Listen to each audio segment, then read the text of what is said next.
Alhamdulillah Rabbil Alamin. Bihi nasta'in ala umurid dunia waddin. Wassalatu wassalam ala ashrafil anbiya wal mursalin Sayyidina wa maulana Muhammadin wa ala alihi wa sahbihi ajma'in.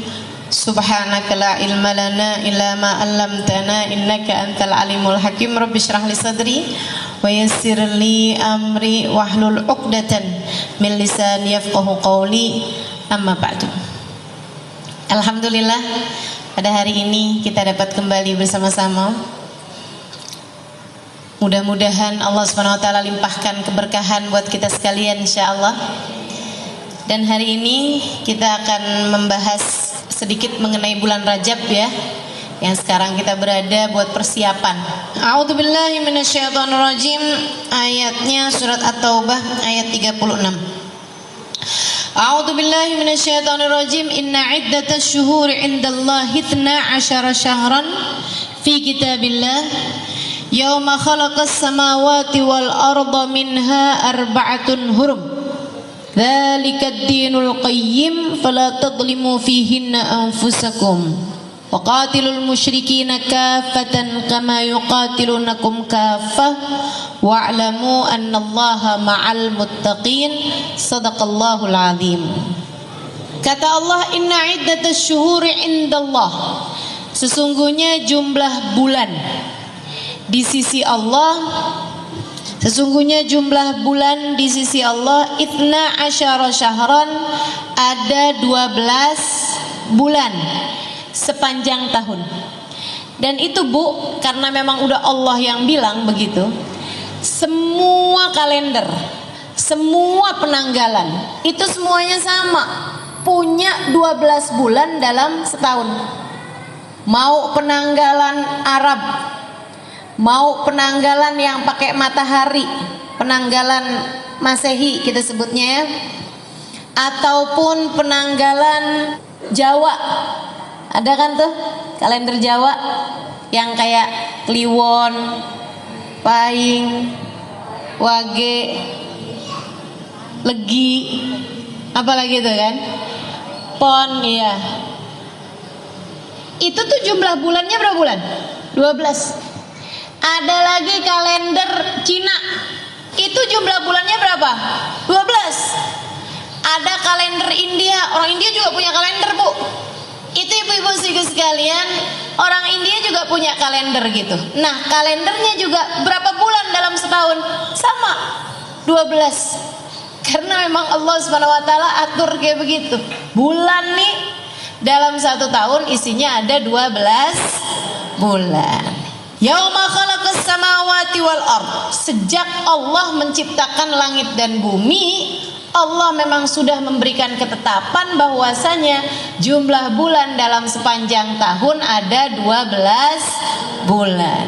Nah dari 12 bulan ini minha arba'atun hurum, di antaranya ada 4 bulan yang mulia. Jadi 4 bulan mulia ini bukan hanya di zaman Nabi Muhammad, bukan hanya di masa adanya umat Islam, bukan hanya mulia di mata umat Islam, akan tetapi yauma khalaqas samawati wal ard, sejak Allah menciptakan langit dan bumi. Jadi sejak zamannya Nabi Adam tinggal, itu Allah udah ngasih tahu 4 bulan ini mulia. Dan kepada Nabi Nuh Allah bilang, Nuh 4 bulan ini mulia Nuh. Kepada Ibrahim 4 bulan ini mulia. Kepada Nabi Musa kepada Nabi Isa, semua nabi-nabi itu Allah SWT menjadikan 4 bulan ini mulia, termasuk untuk umat Nabi kita Muhammad sallallahu alaihi wasallam. Hanya saja ditambahin buat umat Nabi Muhammad ini Bu, alhamdulillah, ditambahin selain daripada 4 bulan mulia ini, ada bulan yang merupakan sayyidus syuhur, pemimpin seluruh bulan, masa panen kebaikan bagi semua umat Islam, namanya bulan suci Ramadan. Nah, itu hadiah secara khusus untuk umat Nabi Muhammad sallallahu alaihi wa ala alihi wasallam. Selebihnya Sesungguhnya 4 bulan yang saya sampaikan mulia ini memang dari sejak zaman Nabi Adam sampai dengan Nabi kita Muhammad atau akhir zaman, semuanya menyaksikan bahwa 4 bulan ini adalah 4 bulan yang mulia. Nabi ketika menceritakan tentang 4 bulan yang mulia ini, kata Nabi Muhammad, "Thalatsus sard wahid fard." 3 bulannya berturut-turut, yang 1 bulannya menyendiri. Wa ammas sard, kata Nabi Muhammad, yang berturut-turut, Dzulqa'dah bulan ke-11, Dzulhijjah bulan ke-12, Muharram bulan ke-13. Enggak, Muharram bulan ke-1, bulan pertama. Tapi meskipun dia bulan pertama sama bulan ke-12, karena bulan ke-12-nya bulan terakhir, makanya jatuhnya jadi nyambung gitu ya. Dzulqa'dah, Dzulhijjah, Muharram. Dzulqa'dah ibu-ibu tahu kan, habisnya Syawal. Habisnya Syawal ya, Bu ya. Orang Jawa nyebutnya bulan Apit. Ya kan? Kenapa bulan Apit? Karena dia diapit 2 hari raya. Hari raya Idul Fitri sama hari raya Idul Adha. Di antara Syawal sama Dzulhijjah adanya Dzulqa'dah. Gitu kan? Dia bulan kejepit tuh. Bulan kejepit ya, Bu ya, Dzulqa'dah. Tapi itu sudah merupakan bulan yang mulia. Dzulqa'dah, Dzulhijjah, kemudian Muharram. Wa amma fard, nah yang menyendiri bulan apa nih Rasul? 4 bulan kan mulia tuh. Yang menyendiri bulan apa? Rajab, kata Nabi Muhammad, adalah bulan yang menyendirinya. Ini Bu, kalau saya pikirin ya, kenapa Allah Subhanahu wa taala jadikan ada bulan-bulan yang lebih utama daripada bulan-bulan yang lain? Adalah karena rahmatnya Allah kepada kita sekalian. Jadi bikin dosa tuh nggak nyampe numpuk ya, Bu. Muharram mulia. Kalau dari bulan pertama nih, Muharram mulia. Kita di bulan Muharram ada yang namanya tanggal 10, disebut dengan nama hari Asyura, ya kan? Muharram mulia. Abis gitu ketemu Sofar nggak ada. Jadi tuh kan kalau misalnya ibarat orang tuh bulan Muharram itu maju, bulan Sofar itu agak mundur gitu. Tapi abisnya Sofar bulan Rabiul Awal. Bulan Rabiul Awal kita maju apa mundur? Maju dong. Karena kan rayakan Maulid Nabi Muhammad SAW. Gegap gempita, senang alhamdulillah. Jadi mundurnya nggak sampai lama. Alhamdulillahnya juga kita kalau ngerayain Maulid Nabi nggak cuma sebulan. Dari bulan Rabiul Awal sampai bulan Rabiul Tsani, Ibu ya, sampai bulan Jumadil Awal. Kalaupun ada mundur-mundur palingan bulan Jumadil Tsani, gitu kan? Agak mundur.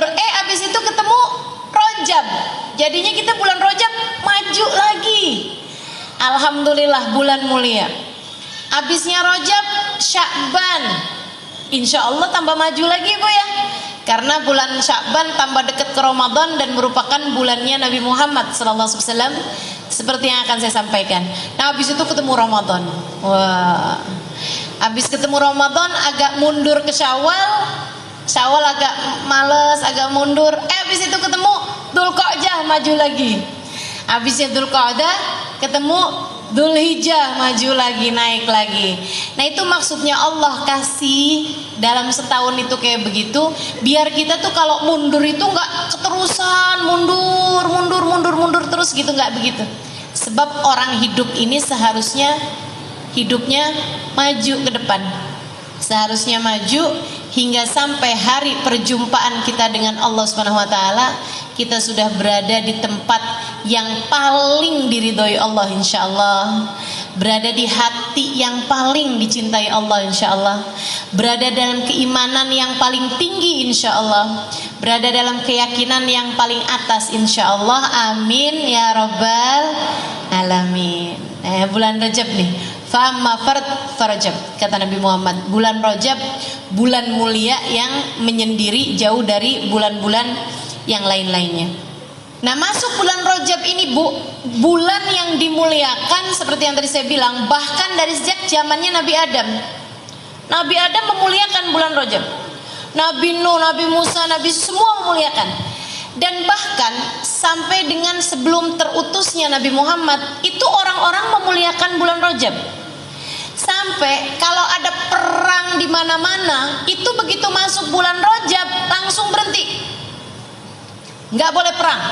Orang pada takut kalau perang di bulan Rajab, kualat. Kalau jahatin orang, memicu peperangan, berbuat apa aja sama orang di bulan Rajab tuh hukumannya itu berlipat-lipat ganda, karena bulan Rajab adalah merupakan bulan mulia.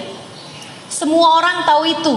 Dari sebelum terutusnya Nabi Muhammad SAW, mereka sampai menamakan bulan Rajab dengan nama Syahrul Rajabil Asam. Bulan Rajab adalah bulan yang tuli. Kenapa tuli? Karena nggak kedengeran suara genderang perang. Kenapa tuli? Karena bulan Rajab nggak kedengeran suara orang berantem. Bulan Rajab nggak kedengeran suara orang bertengkar. Jadi orang lagi musuh-musuhan sekalipun gitu ya, begitu masuk bulan Rajab, kita mau labrak nih, oh jangan, besok Rajab. Nggak bisa main labrak, karena mereka takut kalau udah ngapa-ngapain di bulan Rajab itu jatuhnya nggak akan berhasil. Gitu. Jadi sampai disebut terus Syahrul Rajabil Asam, bulan Rajab yang asam, yang tuli dari suara genderang perang. Ketika Nabi Muhammad diutuskan, Nabi Muhammad ngasih tahu bahwasanya bulan Rajab ini bukan asam, diganti sama Nabi Muhammad jadi Syahrul Rajabil Asam. Bulan Rajab adalah bulan yang dituangkan hujan rahmat dari Allah Subhanahu wa taala. Asab, pemberian Allah, ampunan Allah itu Bu dibanjiri pada bulan Rajab. Bulan yang sekarang kita sedang berada ini, ibu-ibu berasa nggak sih tahun-tahun belakangan ini kayaknya hari-hari itu jadi kayak hantu Bu, jalannya cepet banget, betul nggak sih? Kayak berkahnya waktu tuh mulai agak berkurang ya Bu ya.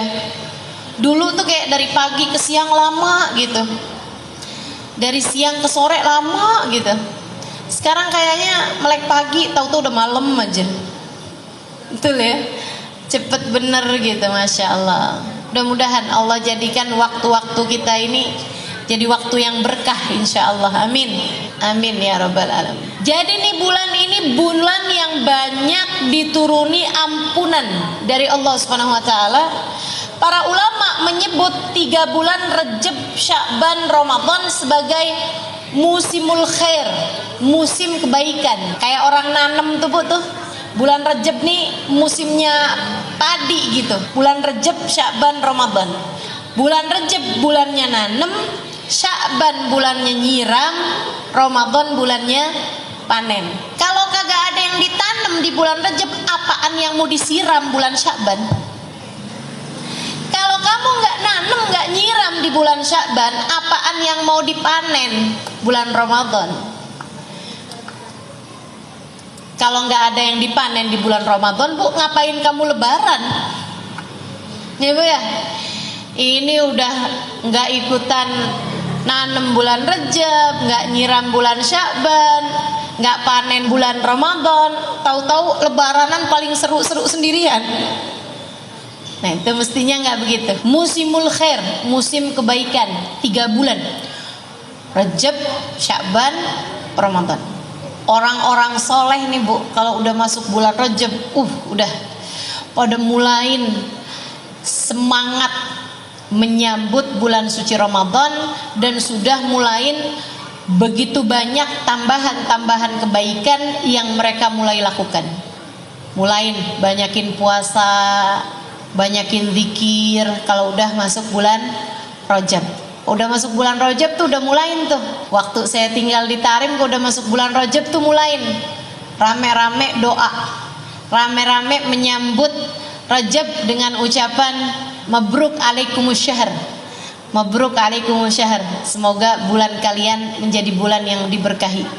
Jadi kalau ketemu sama orang mabruk alaikumus syahr gitu, pada saling mengucapkan ucapan selamat pada bulan Rajab. Karena mereka jadi kayak yang wah udah mulai masuk nih musim-musim kebaikannya. Mudah-mudahan kita nggak terhalang dari musim kebaikan untuk periode tahun ini, insya Allah ya, untuk periode tahun ini.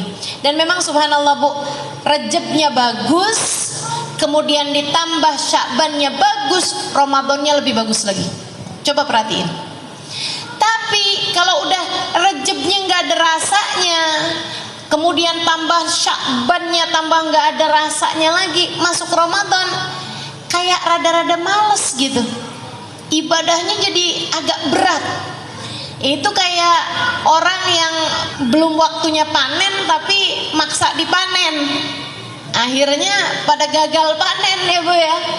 Pada gagal mau panen kalau nggak dikerjain pada bulan dari sejak bulan Rajabnya. Ini cobain deh ibu-ibu, cobain. Cobain bulan Rajabnya mulai nambahin dari kebiasaan yang ibu nggak lakukan di bulan-bulan yang lain. Rasanya beda nantinya. Rasa apanya? Rasa Ramadannya. Rajab nih, tambahin kebaikan-kebaikan yang tidak biasa ibu lakukan di bulan-bulan yang lain. Apa aja?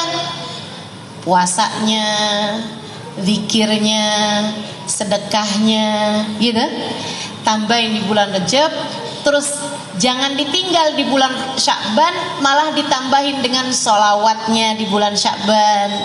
Itu masuk Ramadan, puasanya ringan, tarawehnya enak, baca Qur'annya banyak, ibadah malamnya nikmat, gitu.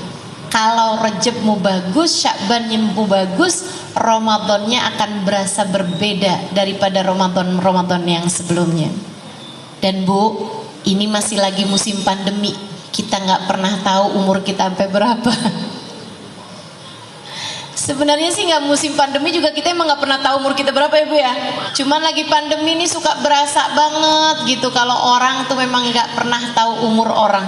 Ya Bu, sesak sedikit mati. Apalagi yang kemarinan tuh, kita dengar si ini meninggal ya Allah, ya Allah. Mudah-mudahan masa-masa berat itu udah berlalu.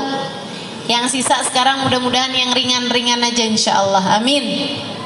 Amin ya rabbal alamin. Teman-teman saudaraku sekalian yang saya muliakan, kita nggak pernah tahu apakah Ramadan yang akan datang ini adalah Ramadan yang terakhir bagi kita. Kita nggak pernah tahu sisa berapa Ramadan lagi dalam kehidupan kita.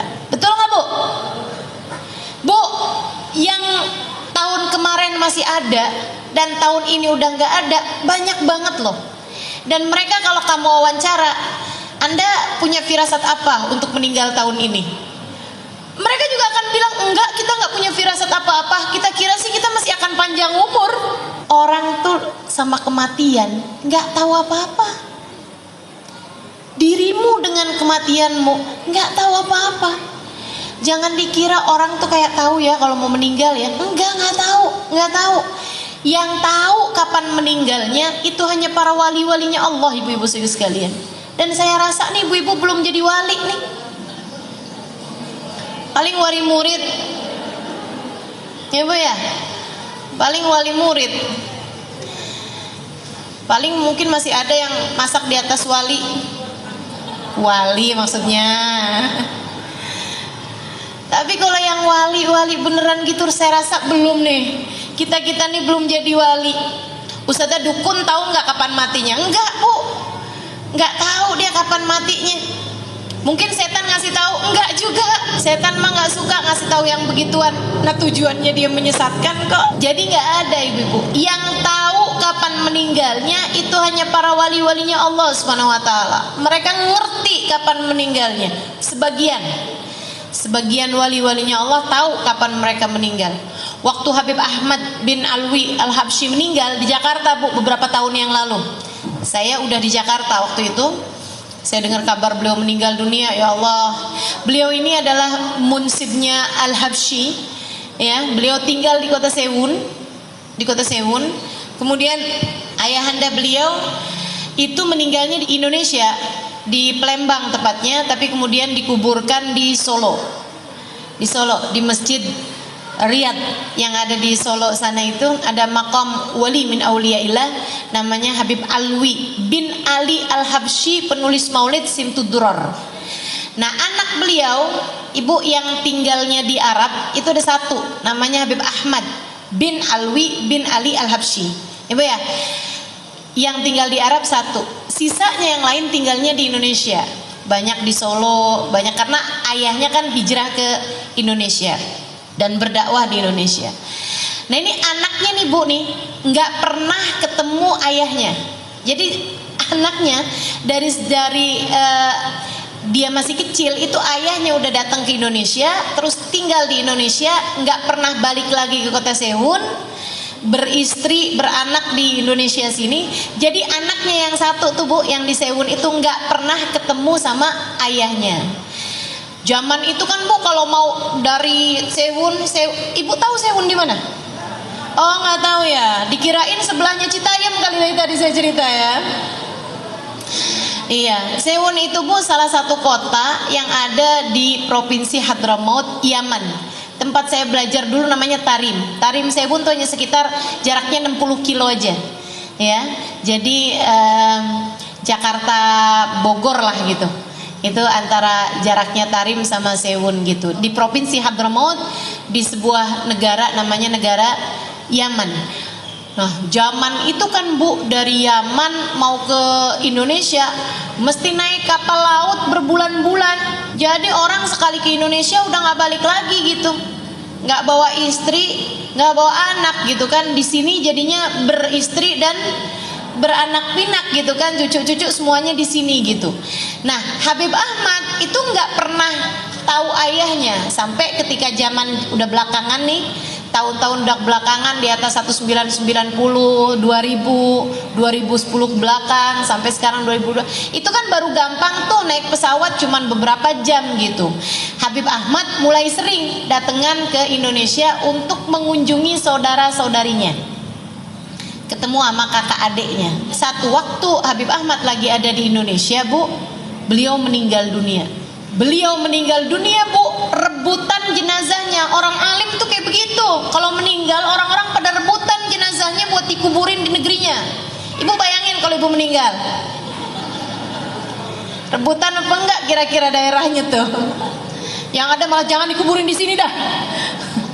Ya Allah, ya Allah. Masya Allah, ibu-ibu sekalian. Jadi waktu beliau meninggal, saya nggak ingat tahun 2000 berapa itu ya, mungkin sekitar 2010 barangkali begitu, hampir-hampiran kurang lebih segitu ya. Nah itu beliau itu Bu, orang-orang rebutan. Katanya orang-orang Jakarta, kuburin di Jakarta aja. Jadi kita alhamdulillah ketambahan satu makom lagi untuk kita ziarahin nih Bu ya. Karena makomnya orang soleh tuh Bu, tempat turunnya hujan rahmatnya Allah. Makomnya para wali, makomnya orang-orang yang mulia. Habib Ahmad ini Bu, salah satu orang mulia yang pernah saya temuin. Ibadahnya, akhlaknya, kemuliaannya, Masya Allah, Masya Allah, ilmunya luar biasa. Jadi orang Jakarta nih, keluarganya yang ada di Jakarta, udah dikuburin di sini aja. Meninggal di sini berarti dimakamin di sini. Orang-orang Solo pada bilang, enggak dong, dikuburinnya di Solo, biar barengan sama abahnya, sama ayahnya gitu. Ayahnya dikuburin di Solo, dan dikuburin di Solo. Katanya orang Jeddah, anaknya itu ada di Jeddah. Dia bilang boleh nggak dikirimin ke Jeddah aja, biar saya kalau mau ziarah ayah saya deket gitu. Katanya orang Sehunnya, orang Yamannya, mereka bilang beliau ini kan aslinya orang Yaman, jadi sebaiknya dikembalikan, naikkan pesawat jenazahnya, jadi dikuburkan di Yaman aja bersama dengan seluruh keluarganya. Kita kuburkan di dekat sama kuburan kakeknya, yaitu Habib Ali Al-Habsyi, penulis kitab Maulid Simtud-Duror yang ibu-ibu biasa baca itu. Rebutan Bu, namanya orang soleh jenazahnya, dan mereka semuanya mau, ayo deh bayar deh, yang penting dikuburin di Sehun gitu, atau yang penting dikuburin di Jeddah. Ibu-ibu sekalian, lagi mereka ribut-ribut mau dikuburin di mana, datang salah satu dari teman beliau, temannya Habib Ahmad. Dia bilang, Habib Ahmad pesen kalau beliau meninggal dunia, tolong buka tas koper yang kemana-mana beliau selalu bawa. Jadi ada orang soleh nih Bu ya, seorang wali min auliya, seorang ulama, kemana-mana memang kalau pergi kemana selalu aja bawa tas koper gitu. Orang-orang nggak tahu isinya apa gitu kan. Tapi waktu beliau meninggal dunia, beliau pesen sama salah satu temennya, nanti kalau saya meninggal dunia mintain orang buat buka koper itu. Jadi akhirnya Bu, dibukalah si koper itu. Ibu tahu isinya apa?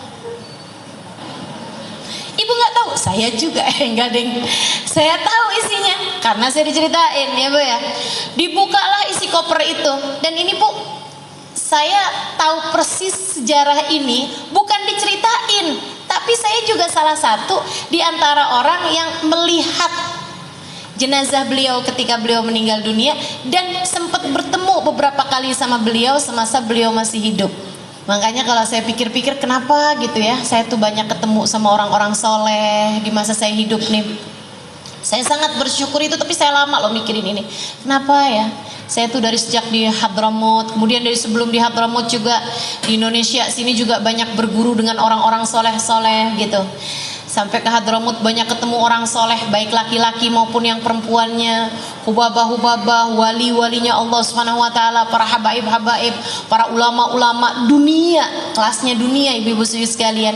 Dan saya bisa tulis itu di buku Bidadari Bumi 1 maupun 2 ibu ya. Itu setelah saya pikir-pikirin, subhanallah, emang kayaknya kenapa saya mesti ketemu sama banyak orang-orang soleh di atas muka bumi ini? Selain mudah-mudahan itu rahmat Allah buat saya, juga karena Allah tuh sayang sama ibu-ibu semua nih.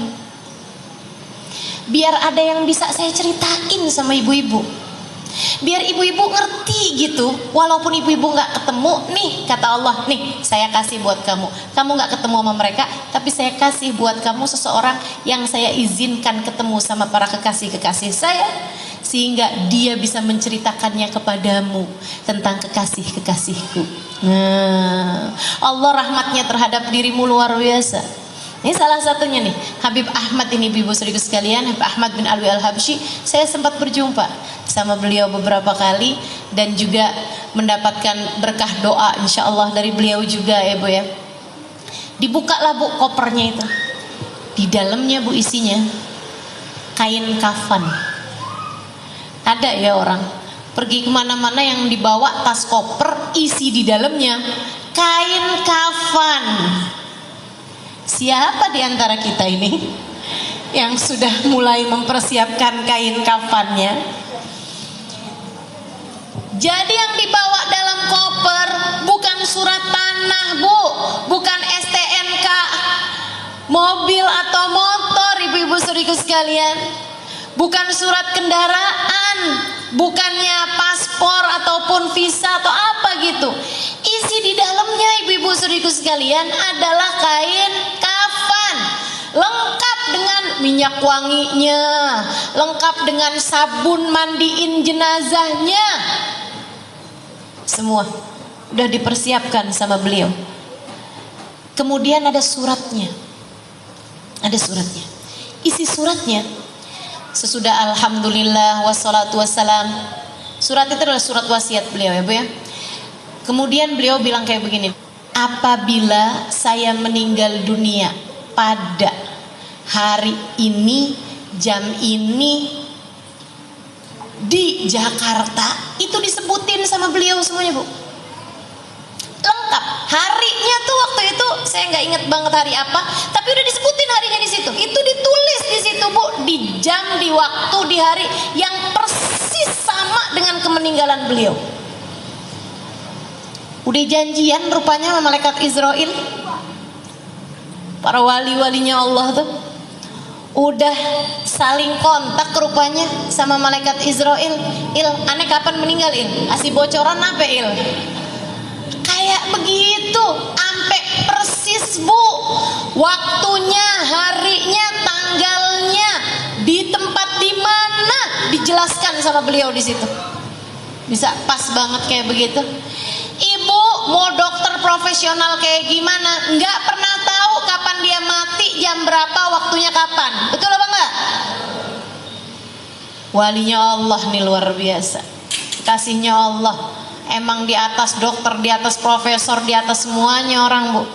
Emang orang paling pinter ya para kekasih-kekasih Allah, sebab mereka adalah orang yang paling dekat dengan zat yang maha pandai, maha tahu segalanya, yaitu Allah Subhanahu wa ta'ala. Kemudian beliau pesan, nanti tolong kuburkan saya di Solo, sebab saya ingin bersebelahan dengan ayah saya. kuburkan saya di samping ayah saya, tapi agak mundurin sedikit karena sebagai anak saya ingin berada di dekat ayah saya, di belakang ayah saya. Masya Allah. Sebab saya sewaktu hidup di dunia tidak pernah dekat dengan ayah saya. Saya ingin di dalam alam barzah saya bisa dekat dan bersama dengan ayah saya.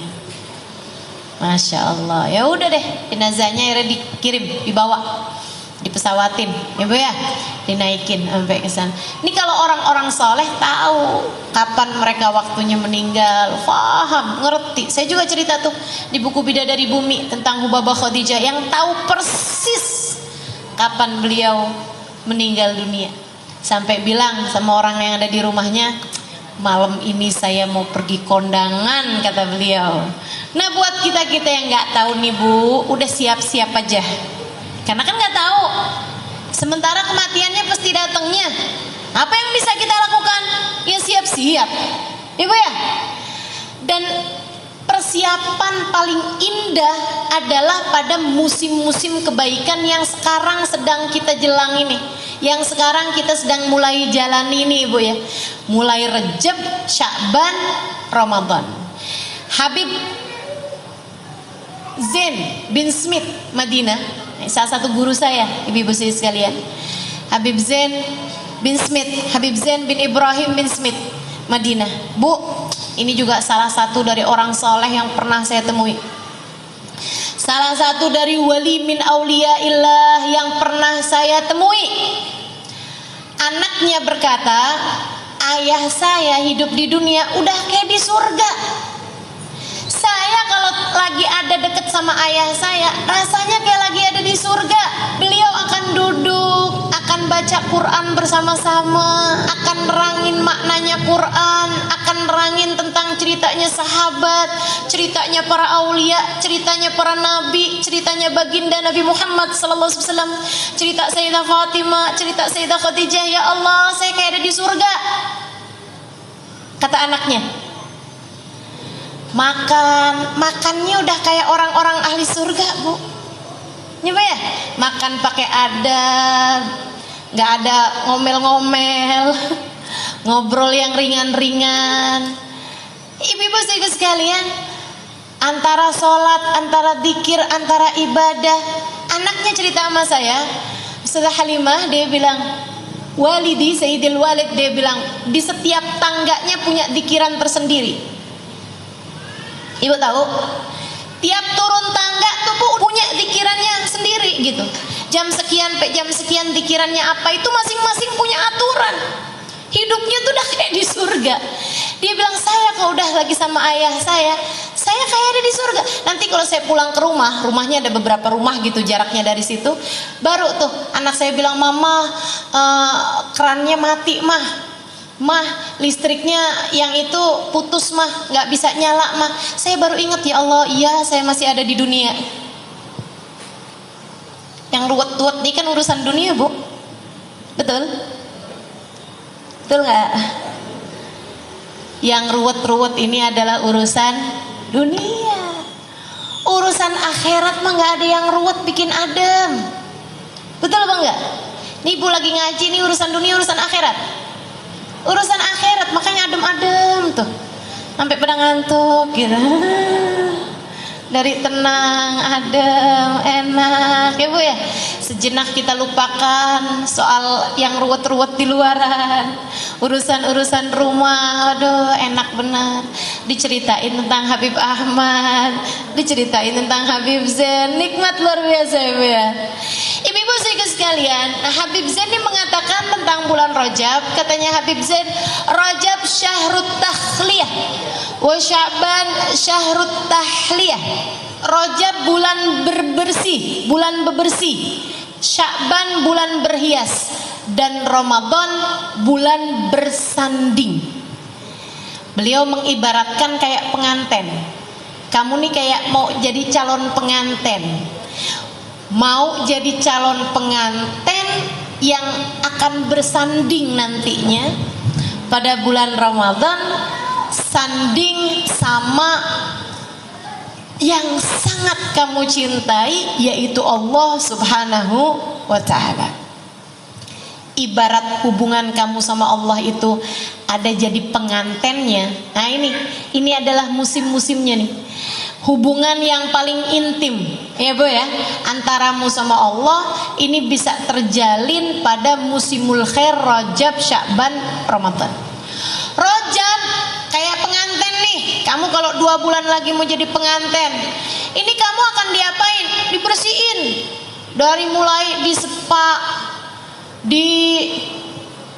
dilulurin, ditimung kata orang Jawa tuh. Ada tuh ditimung, apaan nggak tuh, nggak tahu saya. Pokoknya yang bangsa begitu-begitu tuh. Berapa hari sekali dilulurin, berapa hari sekali disepa, berapa hari sekali diwangi-wangiin, ya Bu ya. Itu biar bersih. Sampai katanya sih pengantin tuh kalau jalanin itunya bagus, sampai-sampai kalau pas jadi pengantin itu sampai dakinya aja baunya wangi. Saya nggak tahu deh tuh. Saya nggak tahu. Tapi yang pasti biar nantinya itu jangan sampai bikin malu gitu. Nah, nanti bulan Sya'ban adalah bulan berhias. Cari baju yang bagus, cari make up yang bagus, gitu kan ya? Cari sepatunya, sendalnya yang cakep, semuanya dihias-hias. Nah, tuh nanti kalau bulan Ramadan, bulannya bersanding. Kalau Rajab bebersihnya bagus, Sya'ban berhiasnya cakep, waktunya bersanding, ya Allah, pengantennya udah cakep, kan itu ya, pengantennya wangi, ya Allah, pantas banget buat jadi pengantin yang diterima. Tapi kalau bulan Rajab nggak dipakai buat pembersih, sementara nih kita nih Bu nih, bukan hanya kotornya asal kotor nggak mandi, tapi kotornya udah kejebut got bolak-balik. Bayangin dah, kejebut got bolak-balik kagak dimandiin, gimana baunya, gimana rupanya, udah jelek bener nih. Masuk bulan Sya'ban, ya mau diwangi-wangiin juga gimana Bu, orang badannya bau, kan mestinya dibersihin dulu ya. Nah, bulan Sya'ban kita nggak wangi-wangiin, nggak cakep-cakep, nggak berhias-hias, masuk bulan Ramadan udahlah baunya jelek, rupanya jelek, bajunya compang-camping, mau masuk jadi pengantin. Kira-kira gimana nih pasangannya nih? Kamu sana deh. Makanya berasa banget puasa berat, terawih berat. Kenapa gitu? Nggak dibukain pintu. Makanya kalau kamu nggak dibukain pintu kan nggak bisa maju-maju. Akhirnya jalan di tempat, nggak maju-maju, kamu nggak masuk-masuk. Makanya berasanya berat. Kok ini bulan Ramadan ya, tapi kok saya baca Al-Quran berasa berat banget ya. Terawih bolong-bolong nih saya nih, tiap mau terawih kayak ada setannya. Padahal kan katanya bulan Ramadan kagak ada setannya ya. Kamu rupanya tidak dibukain pintu. Jadi kamu jalan di tempat. Pernah nggak ada bulan Ramadan yang tiap hari kamu dapat 10 juz Al-Quran? Pernah nggak 5 juz Quran? Jadi tiap 6 hari hatam, 6 hari hatam. 3. Gak ada juga. Terus selama ini Ramadan kamu dipakai apa? Ngiterin Tanah Abang? Atau pelajarin resep bikin kue buat lebaran? Teman-teman saudaraku sekalian, mau sampai kapan gitu? Itu sih bukan cuman terima jalan di tempat itu mah. Itu namanya mundur. Itu namanya putar balik. Kamu gak dapat apa-apa. Boro-boro masuk dalam rumah, halamannya aja kagak masuk itu mah. Bulan Ramadan, bulanmu bersanding teman-teman. Dan sekali lagi kita nggak pernah tahu sisa berapa Ramadan. dalam kehidupan kita ini. Maka kalau umur kita sekarang masuk Rajab, waktunya buat minta dipanjangin umurnya sampai ketemu Ramadan. Seperti yang dilakukan Nabi Muhammad alaihissalam. Nabi kalau udah masuk bulan Rajab, Nabi Muhammad bilang, Allahumma barik lana fi Rajab wa Sya'ban wa balighna Ramadan. Ya Allah, berkahi saya di bulan Rajab, berkahi saya di bulan Sya'ban, sampaikan umur saya sampai ke bulan Ramadan. Nabi nggak pernah minta umur panjang. Nabi nggak pernah minta umur panjang. Makanya umur Nabi memang nggak panjang. Ibu-ibu sekalian, Nabi hanya minta panjang umur sampai ketemu Ramadan setiap kali masuk bulan Rajab gitu. Habis Ramadan, Lebaran, meninggal nggak apa-apa deh ya Allah. Tapi ini kalau sekarang nih nanggung ya Allah, panjangin sampai ketemu Ramadan. Kita juga begitu, berharap-harap ya Allah, seenggaknya sampai ketemu Ramadan deh nih. Bentar lagi nih kan, udah kadung ya Allah, masuk Rajab ya Allah, sisain sampai Ramadan ya Allah, sisain, panjangin sampai ketemu Ramadan.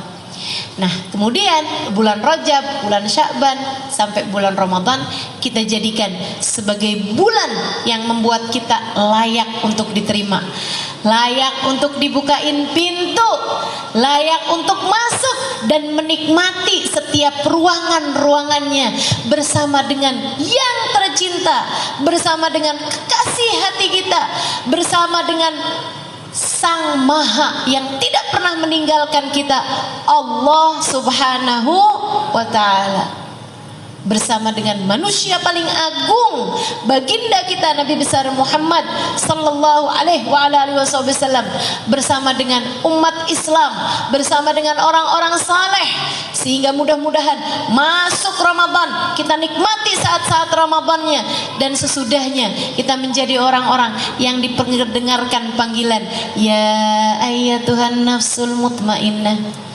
irji'i ila rabbiki radiyatan mardiyah. Wahai pemilik jiwa yang tenang, mari masuk, mari masuk. Ila rabbik, silahkan menuju kepada Tuhanmu, silahkan berjumpa dengan Allah Tuhanmu. Radiyah, dia ridho padamu.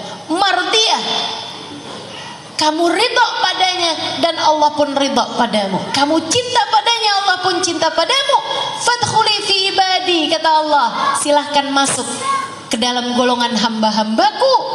Wadkhuli jannati, silahkan nikmati semua yang aku miliki.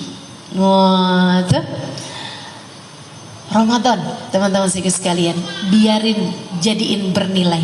Nah caranya mesti mulai dari sekarang nih, dari Rajab nih. Bersih-bersihnya yang benar, bersih-bersihnya yang benar. Kita mesti bersihin dari apa sih nih Ustazah ceritanya nih? Bersihin rumah, bersihin baju, bersihin apa nih? Bersihin catatan hidupmu dari dosa. PR banget gak tuh? PR. Apalagi jika selama ini kamu nggak bersih-bersihin, takutnya jadi numpuk sampahnya, takutnya jadi numpuk karat-karatnya, noda-nodanya, kotoran-kotorannya. Aduh, biarin bersih. Gimana caranya dong nih Ustazah? Gimana nih caranya nih? Mau ngerjain biar Sya'bannya enak, biar Ramadannya enak, nih Rajabnya mesti kayak gimana? Udah bersihin. Gimana caranya bersihin? Ya minta buat dibersihin. Yang bisa bersihin hanya satu, namanya Allah. Yang bisa ngapusin dosa-dosa kita dari catatan amal perbuatan kita hanya satu, fa innahu la yaghfirud dzunuba illa anta. Sesungguhnya tidak ada yang dapat mengampuni dosa-dosaku ya Allah kecuali Engkau ya Allah. Karenanya bulan Rajab jangan jauh-jauh dari permohonan ampun, jangan jauh-jauh dari istighfar, jangan jauh-jauh dari minta maaf sama orang-orang yang kita pernah berbuat salah, dan jangan numpukin dosa. Walaupun orang-orang banyak minta-minta maaf pada hari Lebaran, saya sih lebih cenderung nih bulan Rajab nih, bulan Rajab nih jadiin bersih-bersih. Kalau kamu punya salah-salah sama orang, bulannya ini bulan Rajab, bulan bersih-bersih dari salahnya orang. Jadi yang masih lagi beranteman, dah, buruan Buruan, sebelum masuk tambah banyak Rejabnya, minta maaf satu sama lain. Ya Bu ya, yang lagi masih ada nggak enak hati sama orang, udah buruan saling maaf memaafkan satu sama lain. Saudara saudari, kakak adik yang masih rebutan urusan warisan nggak kelar nih, nggak tahu berapa M nih warisannya nih, sampai bikin jadi beranteman saudara sama saudarinya. Ya Allah bu, serem bener. Jangan sampai itu menjadikan ampunan yang Allah turunkan pada bulan Rajab terhalang darimu.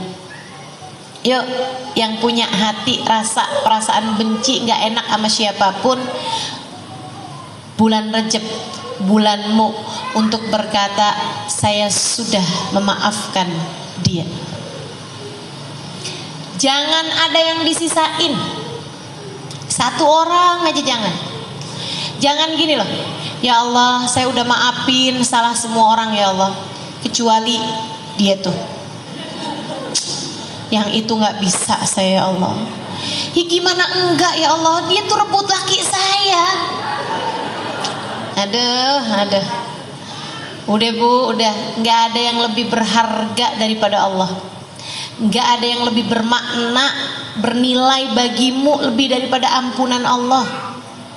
Dan Allah akan mau menurunkan ampunannya kepadamu jika kamu juga memaafkan, mengampuni dosa semua orang, dan kamu juga minta maaf, minta ampun sama semua orang. Minta maaf sama orang dan juga maafin salahnya orang. Bu ya, man afa ufi, siapa yang memaafkan salahnya orang, dia akan dimaafkan sama Allah. Coba periksa masing-masing, mumpung masih bulan Rejab nih, periksa masing-masing. Ada nggak orang yang kamu sampai sekarang masih mengingat dia dengan penuh kebencian? Ada nggak orang yang sampai sekarang kalau kelebat wajahnya datang dalam ingatanmu, kamu langsung merasa marah kepadanya dan kamu bilang, aduh ya ampun, saya nggak bisa maafin dia? Kalau ada, buruan nih, bulan Rajab yang seperti ini, maafin,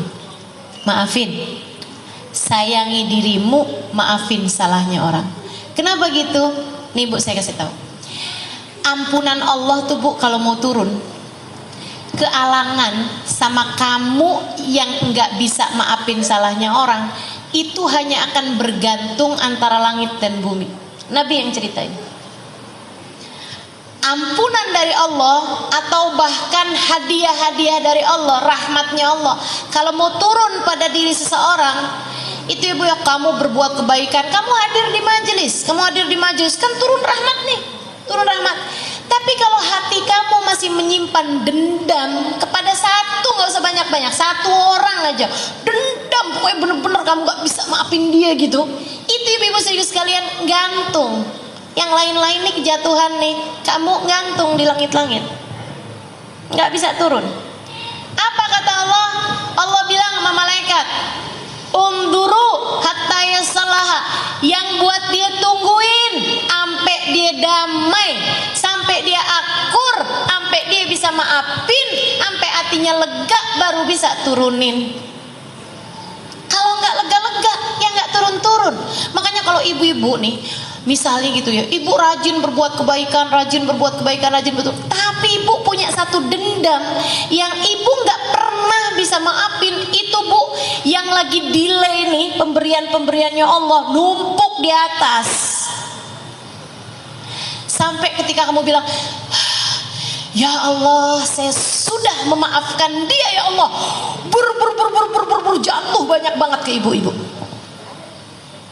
Jangan biarkan pemberian Allah delay, tertunda dari atasmu itu. Biarkan ia membanjiri dirimu, biarkan ia datang dalam hidupmu. Ngapain kamu kebencianmu kepada seseorang menghalangkanmu dari hadiah-hadiah Allah berikan padamu? Enggak segitunya berharga tuh orang sampai bisa menghalangkan kebaikan bagi dirimu. Kalau kamu menganggap orang itu enggak berharga, ya udah maafin.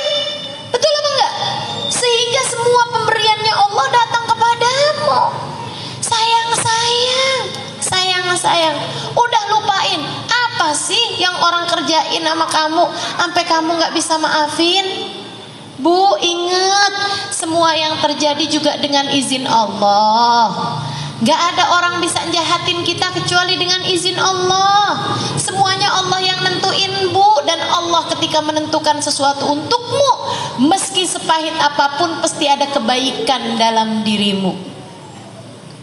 Allah ketika menentukan hal paling pahit sekalipun dalam hidupmu, pasti karena ada kebaikan dalam hidupmu itu. Maksudnya pada yang pahit itu pasti ada kebaikannya.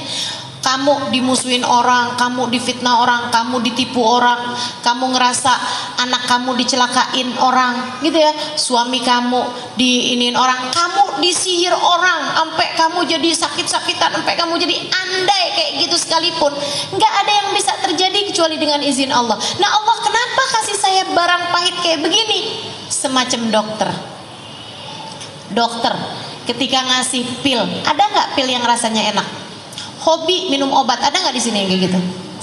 Gak ada. Pil tuh semua pahit. Semua jenis pengobatan rasanya nggak enak. Apa yang enak? Pengobatan tuh apaan? Kalau nggak di kalau nggak minum pil pahit, kalau nggak disuntik, enak apa nggak disuntik? Ada nggak orang sini yang hobinya disuntik? Nggak ada pasti. Apalagi pengobatan, dioperasi, ya Allah, enak? Sakit, gak enak. Apalagi kalau penyakitnya berat, diapain nih obatnya? Di kemo. Ibu tahu di kemo itu diapain? Dimasukin obat yang membuat badanmu itu panasnya, jadi sel-selnya itu dipanaskan hingga dapat membunuh semua sel-sel yang ada dalam tubuh. Itu di kemo. Enak. Banyak orang meninggal dunia saat sakit kanker itu ya Bu ya, bukan karena sakitnya Bu, tapi karena sakitnya kemoterapi yang mereka jalanin. Ibu-ibu sekalian, sakit tuh pengobatannya nggak ada yang enak. Demikian pula dengan hal-hal pahit yang datang dalam kehidupan kita, itu adalah cara Allah sebagai dokter yang paling profesional untuk bisa mengobati penyakit-penyakit kita sekalian. Nggak apa-apa. Pil pahit itu Bu, udah terlanjur nyampe di tenggorokan. Dikeluarin pahit, ditelan pahit, mendingan ditelan. Bikin sehat, walaupun pahit tapi bikin sehat. Nih kalau ibu-ibu dijahatin orang, ibu nggak mau maafin orang itu, tuh kayak ibu makan pil pahit, udah nyampe di tenggorokan ibu keluarin, udahlah pahit, ibu nggak sehat pula. Betul? Jadi maafin apa enggak nih? Insya Allah, dah maafin aja.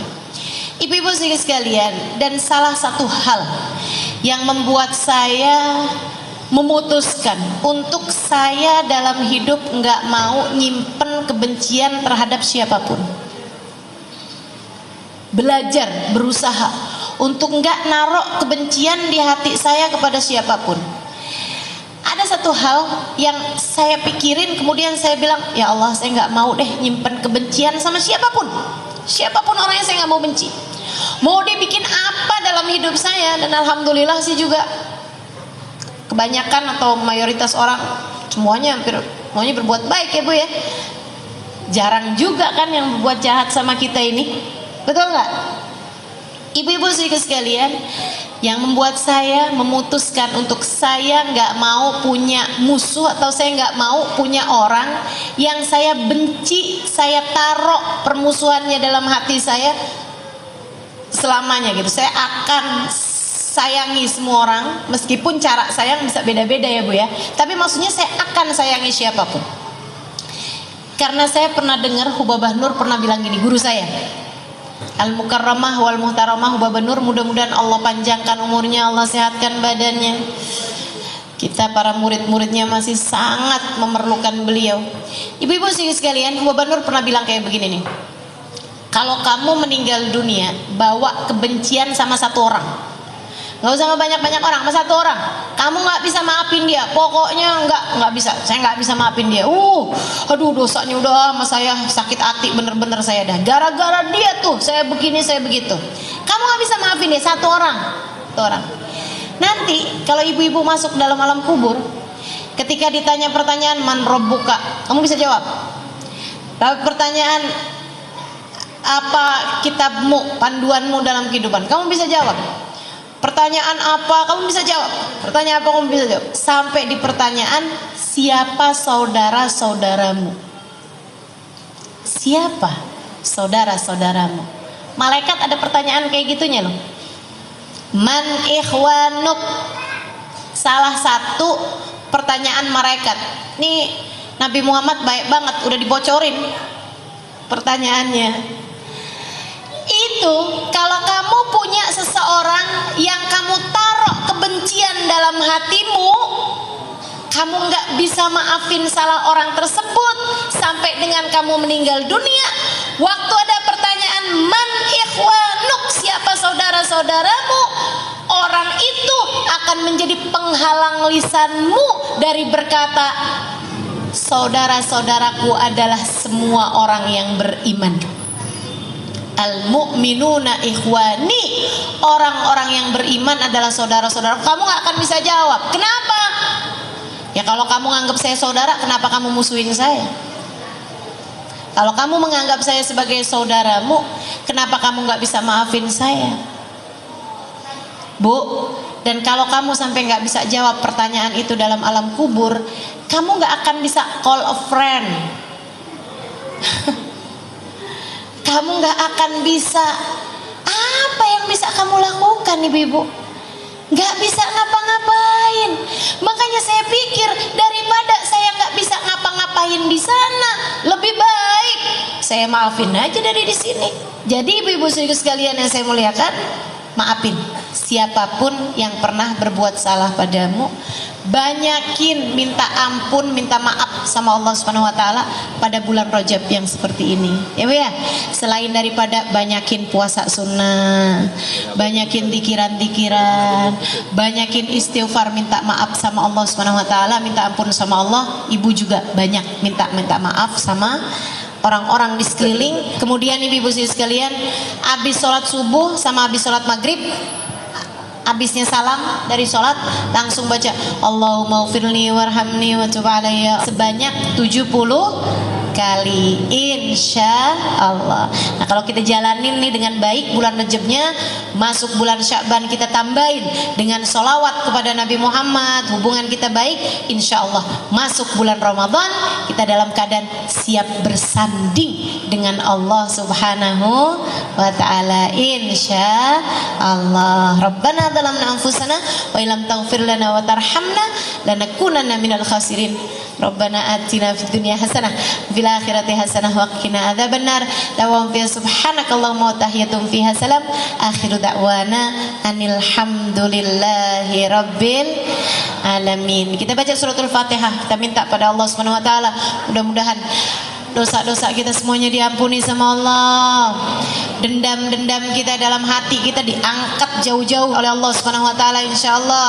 Mudah-mudahan segala permusuhan, segala iri dengki, segala kekesalan, segala unek-unek dalam hati kita semuanya dicabut jauh-jauh dari hati kita, digantikan dengan keimanan, digantikan dengan kesabaran, digantikan dengan keikhlasan, digantikan dengan kesyukuran atas segala apa yang terjadi dalam kehidupan kita, insyaallah, sehingga kita menjadi hamba-hamba yang diterima oleh Allah Subhanahu wa taala.